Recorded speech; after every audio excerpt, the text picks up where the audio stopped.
Good evening everyone, जय श्री राम। कैसे हैं आप सभी लोग। तो आज है संडे 1 सितंबर का दिन और आप सबको तो पता है कल से मार्केट वापस यहाँ पर ओपन होने वाला है। मैं खास करके इंडियन मार्केट, फॉरेक्स मार्केट सबकी एनालिसिस करने वाला हूँ।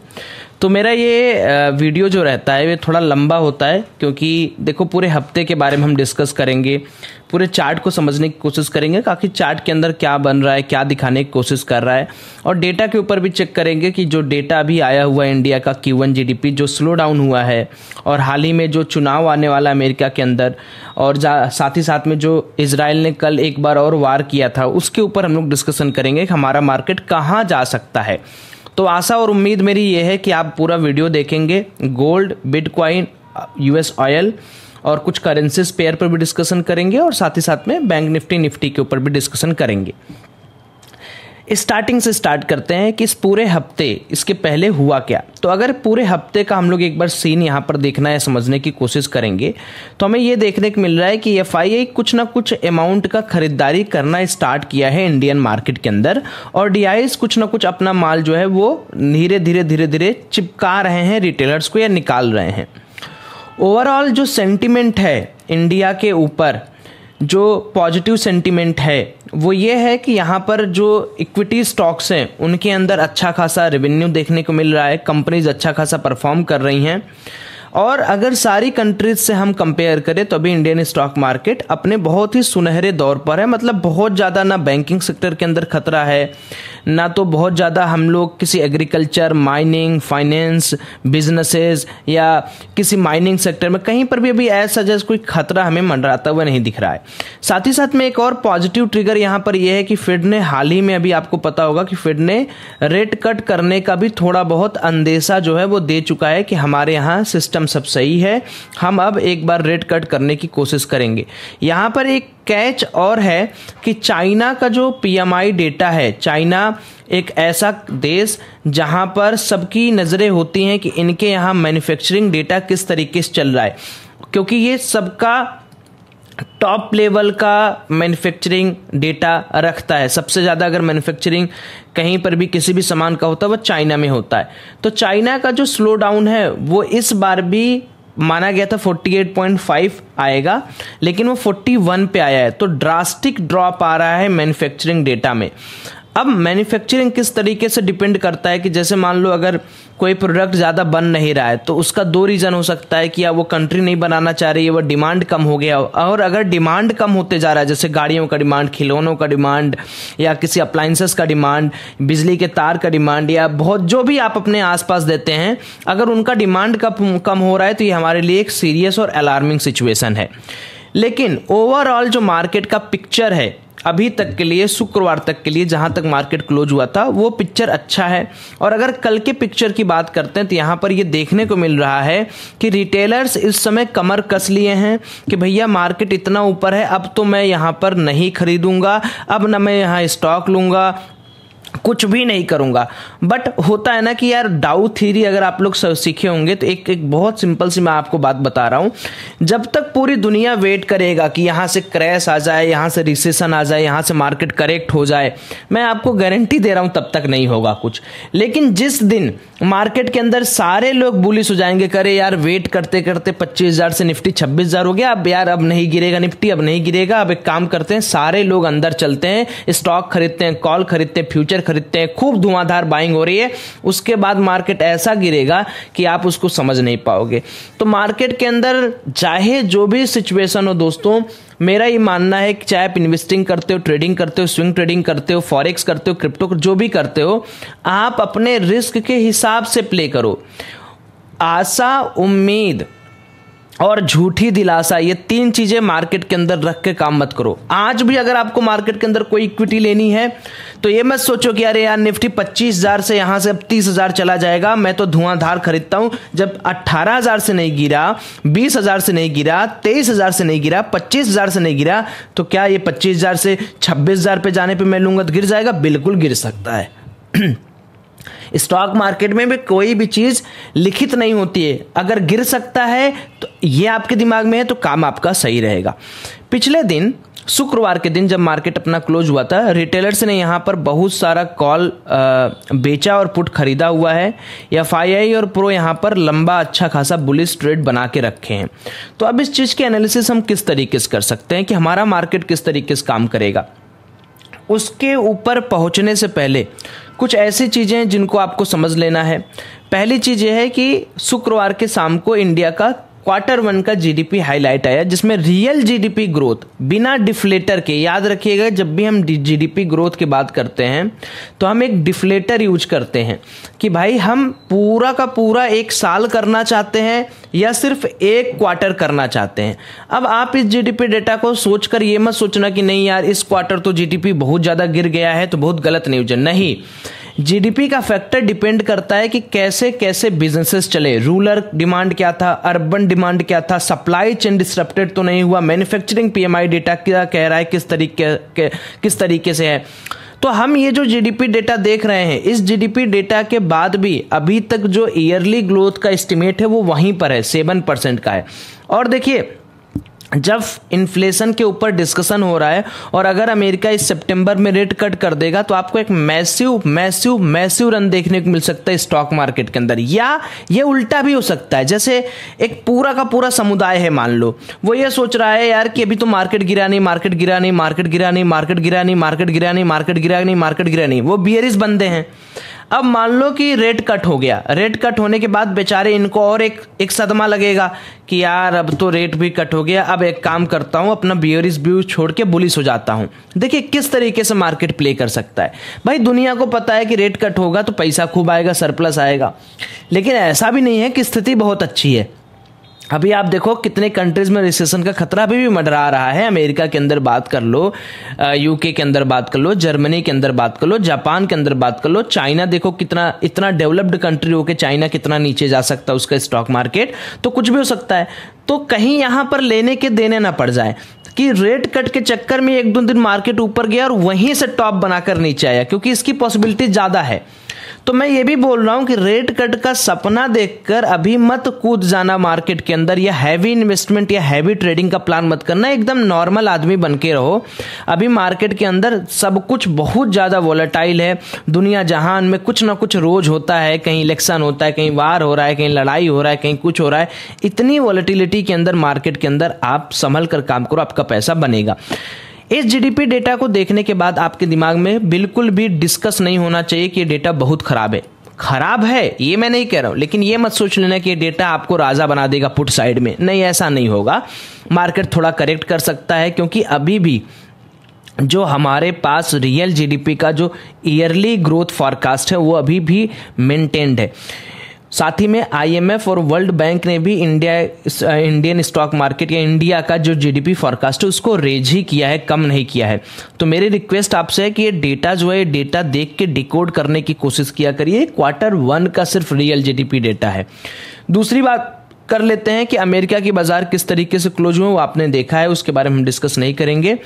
और एनवीडिया के शेयर के ऊपर 2 मिनट चर्चा ये कर लेते हैं कि रिजल्ट तो एनवीडिया का काफ़ी अच्छा आया, बट मंथ ऑन मंथ और क्वार्टर ऑन क्वार्टर बेसिस अगर कंपेयर करोगे, ईयर ऑन ईयर बेसिस भूल जाओ, तो उतना अच्छा रिजल्ट नहीं आया है, जिसकी वजह से 2 दिन में 9% के आसपास एनवीडिया का शेयर लुढ़क गया। अब डिस्कशन अपना कर लेते हैं इंडियन स्टॉक मार्केट में कैसे काम करना है। तो सबसे पहले हम लोग यहाँ पर क्या करते हैं, सब कुछ हटा देते हैं और मार्केट को पहले 2-4 दिन के अंदर देखने की कोशिश करते हैं। नो डाउट अगर आप मार्केट को 26 तारीख से देखना स्टार्ट करते हैं, या मान लीजिए मैं 21 तारीख से देखना स्टार्ट करता हूं, तो मार्केट ऊपर गया, नीचे भी आया, लेकिन धीरे धीरे रेंगते ही सही मार्केट अपने आप की एक नई ऊंचाई बनाते हुए जा रहा है, मतलब रेंगते ही सही। और अगर वही सेम डिस्कशन हम लोग क्या कर लेते हैं, अपने निफ्टी में भी कर लेते हैं, तब भी हमको समझ में आ जाएगा।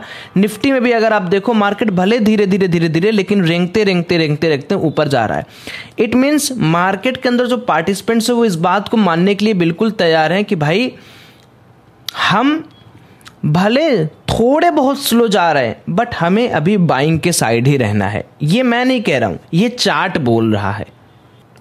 लेकिन इसका मतलब ये नहीं है कि मार्केट यहां से गिरेगा नहीं, सिर्फ उठता रहेगा। वो तो हमारी इंट्राडे एनालिसिस के ऊपर जब हम डिस्कस करेंगे तब उसको हम बताएंगे। सबसे पहले मैं यहां पर बैंक निफ्टी का चार्ट यहां पर ओपन करना चाहता हूं। अब देखो जरा बैंक निफ्टी का मोमेंटम आप देखो, आप यहाँ पर पैसा क्या बनाने का सोचोगे, क्या लॉन्ग ट्रेड, क्या ट्रेंड एनालिसिस करने का सोचोगे। आप कहोगे खुद कि यार सौरभ भाई मार्केट में बिल्कुल इस तरीके के स्ट्रक्चर है कि आज उठ रहा है तो कल गिर जा रहा है, 1 घंटे उठ रहा है तो 1 घंटे गिर जा रहा है, 1 घंटे अगर मार्केट क्लाइम कर रहा है तो अगले घंटे मार्केट गिर रहा है। तो मार्केट का जो मूवमेंट है वो एकदम अभी बिल्कुल आप गॉज नहीं कर सकते कि मार्केट यहां से कहां जाने की कोशिश कर रहा है। बट चूंकि हम लोग यार 15 मिनट, 20 मिनट, आधे घंटे, 1 घंटे की ट्रेडिंग करेंगे, स्कैल्पिंग करेंगे, अभी के लिए तो स्कैल्पिंग करेंगे एज अ ट्रेडर, तो हम ये समझ सकते हैं कि अगर हम मार्केट के अंदर प्रीवियस डेटा को थोड़ा देखते हुए आए तो सपोर्ट और रेजिस्टेंस फाइंड आउट कर ले, मार्केट का बैरियर और मार्केट का सपोर्ट फाइंड आउट कर ले, तो हमारा काम वहां से ही बन जाएगा। अब सबसे सिंपल सी बात क्या है, पहले तो कल यानी 2 सितंबर के बारे में डिस्कशन कर लेते हैं।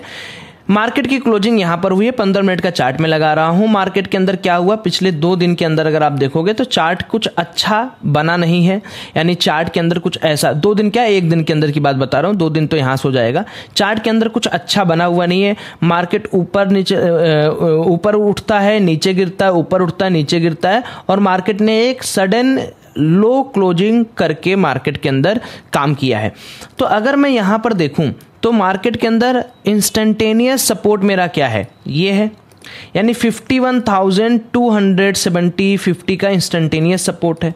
अब यहां पर मार्केट के अंदर बड़े प्लेयर लॉन्ग किए हैं। सपोज करिए कल के दिन मार्केट यहां पर 100, 150, 200 पॉइंट गैप अप खुलता है, तो 100, 150 पॉइंट गैप अप खुलेगा तो यहां पर सबसे ज्यादा लॉस किसको होगा, लॉस होगा इनको, किसको, रिटेलर्स को, क्योंकि अभी देखोगे FII प्रो तो अच्छा खासा लॉन्ग किए हैं। तो अगर गैप अप का सीन बनता है, ठीक है, और 51,400 के ऊपर मार्केट रहता है, flat to nominal gap up, बहुत बड़ा गैप अप नहीं, नॉमिनल गैप अप मतलब क्या हो गया कि बैंक निफ्टी में जो गैप अप हो वो 150, 180, 200 पॉइंट हो, 250, 300 पॉइंट बहुत बड़ा गैप अप हो गया। तो यहां पर एक बार हम लोग प्लानिंग कर सकते हैं बुलिश ट्रेड लेने का, क्योंकि हो सकता है कि मार्केट फिर इसका ब्रेकआउट आराम से दे दे, इस जोन का ब्रेकआउट आराम से दे दे। क्यों, क्योंकि मार्केट के अंदर प्लेयर बुलिश हैं, तो अगर फ्लैट खुल जाए तो हमारे लिए काफी अच्छा होगा, लेकिन अगर गैप अप भी खुलता है, 100, 150 पॉइंट भी, 200 पॉइंट भी खुलता है, तो भी यहां पर एक लॉन्ग साइड का ट्रेड प्लान किया जा सकता है 9.15, 9.20, 9.25 के आसपास।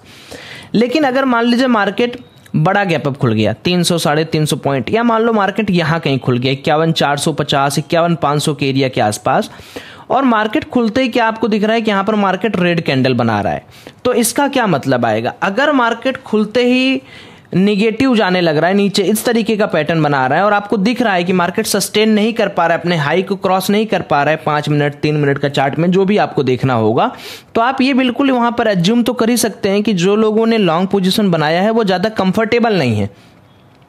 देखिए ये जो डेटा मैं आपको डिकोड करना सिखा रहा हूं, इसका एक सिंपल सा लॉजिक आपको बताता हूं। अगर ये दोनों प्लेयर लॉन्ग किए और मार्केट खुलते ही ये लोग और उसमें बाइंग कर रहे हैं, तो ये कॉन्फिडेंट है कि मार्केट ऊपर रखेंगे। अगर वहां से गिर रहा है 51,500 के नीचे नीचे मार्केट काम कर रहा है, खुल रहा है, नीचे आ रहा है, तो यहां पर एक शॉर्ट टाइप का ट्रेड हम लोग यहां पर जरूर प्लान करेंगे, यानी पुट के अंदर पोजीशन जरूर बनाएंगे। अब यहां पर सिस्टम एक और, अगर मार्केट मान लीजिए गैप डाउन खुलता है, गैप डाउन भी अगर 100, 150 पॉइंट खुला और अगर मार्केट ने इस जोन पर यानी 51,200 के नीचे नहीं गया, तो यहां से फिर से आपको एक बाइंग का ट्रेड इनिशिएट करना है इन मॉर्निंग आवर। मैं ये बता रहा हूं, बट मैं कोई सेबी रजिस्टर्ड नहीं हूं, इसलिए मेरी बातों को सिर्फ एजुकेशन पर्पज से लीजिएगा, और आप अपना खुद का रिसर्च लर्निंग जरूर लगाइएगा, because trading and investments are highly risky job and I am not SEBI registered adviser. Okay, तो सपोज करिए मार्केट यहां से बहुत बड़ा गैप डाउन ना खुल के छोटा मोटा 50, 60, 70, 100 पॉइंट का गैप डाउन खोलता है, और यहां पर 51,200 के ऊपर मार्केट रहता है, इस तरीके से काम कर रहा है, तो इसका मतलब है कि जो लोग लॉन्ग किए हैं वो और पोजीशन ऐड करेंगे और अपनी पोजीशन के अंदर वो लॉन्ग ट्राई प्लान करेंगे। तो फ्लैट टू गैप अप के केस में हमें क्या करना है, लॉन्ग का प्लान करना है। बहुत बड़े गैप अप के केस में 51,550, 51,500 का रेजिस्टेंस लेके पुट लेना है अगर नहीं निकल पा रहा है।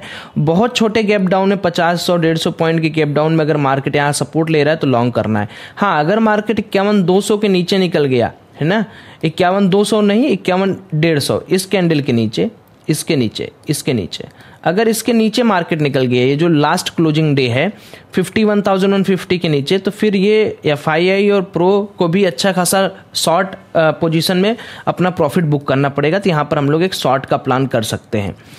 तो कंक्लूड, करते हैं कि nominal gap up, flat gap up में लॉन्ग का प्लान, बड़े गैप अप में 51,550 51,500 के आसपास मार्केट रेजिस्टेंस दिखा रहा है तो सेल। छोटे गैप अप के अंदर, अगर छोटे गैप डाउन के अंदर हम लोग यहाँ लॉन्ग का प्लान कर सकते हैं 51,200 51,175 का सपोर्ट लेवल क्रिएट करके 51,150 के नीचे शॉर्ट का प्लान कर सकते हैं। सेम अगर निफ्टी के अंदर डिस्कस कर लें कि निफ्टी के अंदर अपना क्या हो सकता है, तो निफ्टी देखिए, निफ्टी भाई साहब अलग ही लेवल पे चल रहा है। निफ्टी के अंदर मैं क्या बोलूं, निफ्टी का सिंपल एक देखिए कि मार्केट के अंदर ये सब कुछ तोड़ ताड़ के ऊपर निकल चुका है, मतलब और 25,268 के आसपास एरिया पर आकर मार्केट यहाँ रेजिस्टेंस ले रहा है। तो इसमें भी यही करेंगे, flat to nominal gap up में लॉन्ग करेंगे और 25,268 का 25,268 का ब्रेकआउट का हम वेट कर सकते हैं। या तो ऐसा भी कर सकते हैं कि अगर मार्केट के अंदर नॉमिनल गैप डाउन होता है और इस क्लोजिंग प्राइस के ऊपर रहता है 25,200 25,160 के ऊपर, नॉमिनल गैप डाउन में हम बाइंग कर सकते हैं। अगर बड़ा गैप अप खुलता है 25,280 के नीचे नीचे हम लोग यहाँ पर अगर सेलिंग मिलता है तो सेल कर देंगे। उसके बाद थोड़ा बिटकॉइन के ऊपर डिस्कशन कर लेते हैं कि बिटकॉइन के अंदर हम लोग क्या प्लान कर सकते हैं। तो देखिए, बिटकॉइन अभी अपने बहुत डिजास्टरस फेज के अंदर ट्रेवल कर रहा है, यानी बिटकॉइन देखोगे तो ऐसा काम कर रहा है कि सिर्फ और सिर्फ बिटकॉइन के अंदर मार्केट एक बार ऊपर गया 78,000, उसके बाद बिटकॉइन एक रेंज में होल्ड कर रहा है अपने आप को। तो अगर मार्केट के अंदर आप निगेटिव साइड पे जाएंगे तो मार्केट का जो रिसेंट लो बना है वो बना है 49,139 का, और बार बार मार्केट के अंदर अगर आप एक लाइन खींच के देखोगे तो मार्केट बार बार क्या कर रहा है, जैसे ही थोड़ा टॉप बना रहा है वहां पर सेलर और एक्टिवेट होकर उसको बेचने की कोशिश कर रहे हैं। तो लॉन्गर टाइम फ्रेम में अगर हम मार्केट को देखें तो हमारे पास एक दिन या एक घंटे का टाइम फ्रेम पे एनालिसिस नहीं करना होगा, हमें डे वाइज एनालिसिस करना होगा। चूंकि ये बिटकॉइन है, एक बार मार्केट रेंज का ब्रेकआउट करता है फिर फंस जाता है, दूसरी बार करता है तो फिर फंस जाता है, तीसरी बार करता है तो फिर फंस जाता है। और यहां पर आप एक स्ट्रक्चर देखो, जितनी बार भी मार्केट ब्रेकडाउन कर रहा है वहां पर एम पैटर्न का यहां पर स्ट्रक्चर फॉर्म करके जरूर गिर रहा है। यहां भी देखोगे और मार्केट अभी गिरा हुआ है तो माइट भी यहां पर इस तरीके का कुछ या इस तरीके का कुछ करके और गिर सकता है। बिटकॉइन के अंदर देखिए जो नॉमिनल सी चीज है कि अगर मार्केट के अंदर हम एक चैनल बनाते हैं और अगर मार्केट को सच में यहां पर निकलना है और रहना है और अपने आप को होल्ड करना है अपर साइड में, तो इस चैनल का जब तक क्लियर कट ब्रेकआउट ना हो जाए, ये जो बड़ा सा चैनल है, जैसे मान लो मार्केट के अंदर अगर अच्छा खासा ब्रेकआउट का मतलब क्या है कि मार्केट यहां से घूमे, धीरे धीरे करके घूमे और इस चैनल के ऊपर मार्केट सस्टेन करे और धीरे धीरे मार्केट यहां पर इस तरीके से निकले, वापस इस चैनल के अंदर जो आके मार्केट फंस जा रहा है वहीं पर सिस्टमेटिक दिक्कत शुरू हो जा रही है, सेलर्स हावी हो जा रहे हैं। तो अगर मार्केट के अंदर यहां ग्रोथ रहेगा तो इस चैनल के ऊपर यानी 65,000 के ऊपर ही हमें यहां पर पोजिशनल लॉन्ग का प्लान बनाना है। या तो अगर आप बिटकॉइन इन्वेस्टमेंट वाले बंदे हो तो आप 50,000, 55,000, 58,000 इन तीनों लेवल पर छोटी छोटी क्वांटिटी ऐड कर सकते हो। इंट्राडे के लिए हम लोग लाइव मार्केट में मिलेंगे तभी हम लोग इसमें डिस्कशन करेंगे, अभी इंट्राडे के बारे में इसमें छोड़ देते हैं।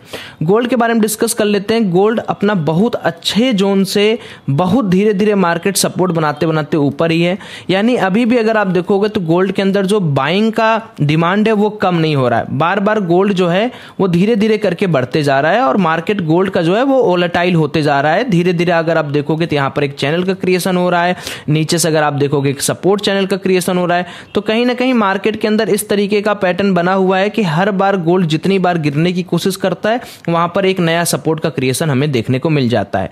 तो गोल्ड के अंदर हम लोग का प्लान यही रहेगा कि स्कैल्पिंग पॉइंट ऑफ व्यू से गोल्ड करिए, क्योंकि गोल्ड आप देख ही सकते हो कि गोल्ड ऊपर नीचे ऊपर नीचे ऊपर नीचे ऊपर नीचे करता ही रहता है। तो अब गोल्ड के अंदर जो पोटेंशियल बाइंग दिखेगी 2480 2485 दिखेगी। अभी रेजिस्टेंस 2531 का, अगर 2531 का रेजिस्टेंस क्रॉस करता है तो 2560 का भी टारगेट हमें गोल्ड के अंदर देखने को मिल सकता है। ये जितनी भी एनालिसिस मैंने बताई ये लॉन्गर टाइम फ्रेम पे है, इनको नोट करिए और इन पर ट्रेड करिए। और वीडियो कैसी लगी आपको वो भी जरा आप कमेंट करके बताइए। Thank you so much, have a great day, love you all, bye bye, जय श्री राम।